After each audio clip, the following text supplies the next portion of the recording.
સરસ મજાનો બચડો એક તેના એ અને પાણીની ટાંકી છે. આ એ લોકોનું મકાન છે. અને અહીંયા બધું જ્યાં જોઈને આ ખેતર જ છે. સરસ ફરવા આવ્યા ને ફરવામાં પડી ભંગ એની જેમ થઈ ગયું. હવે સાંજનો ટાઈમ મળશે કદાચ તો જાસના છે રાવણાનું ઝાડ. રાવણા એક પણ નથી આમાં, છે પણ કોક કોક છે. કઈ રીતે ઉતારવા એ વિચાર કરવો. અને સામે સામે છે ને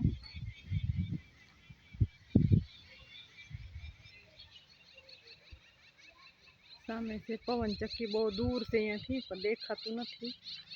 એક છે અહીંયા બાજુમાં.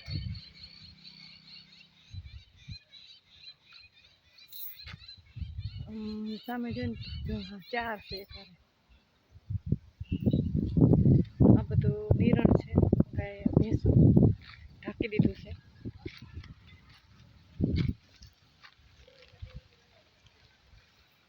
સામે છે રોડ.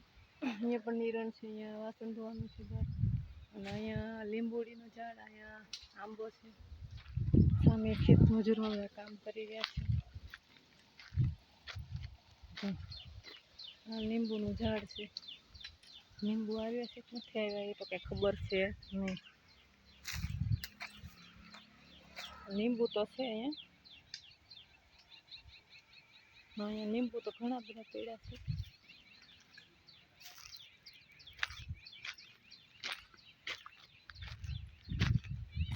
કૂતરાભાઈ સુતા છે. આ છે નાળિયેરી. સરસ મજાની. तो ब्लॉग को इन्हें सारो लगे तो लाइक कीजिए, शेयर कीजिए, हमारे ब्लॉग को अच्छा सा प्यार दीजिए, बस वही हम चाहते हैं.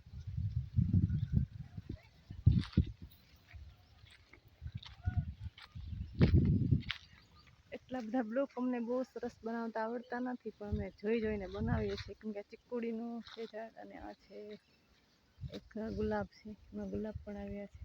સામે ઓલા ખેડૂતો કામ કરી રહ્યા છે. એ બહુ સરસ મજાનું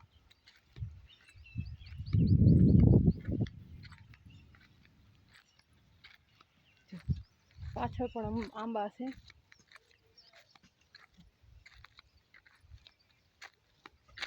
લાકડા પડ્યા છે અને અહીંયા ગેટ ખુલ્લો છે તો ગેસ બંધ કરી દઈશ.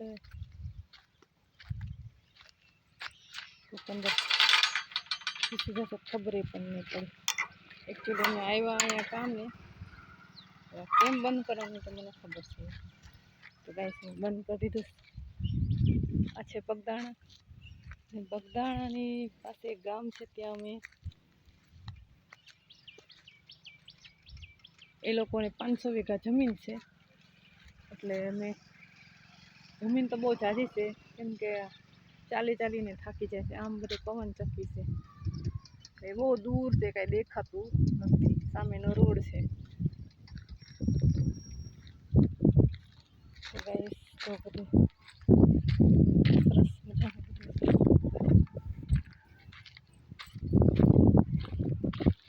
લીંબુ નીચે પડ્યા પણ લેવા એમ નથી, કેમ કે લીંબુ છે ને કૂતરું બેઠું છે. એટલે જો કદાચ કરડી ગયું તો શું કરવાનું. તો ગાઈસ જો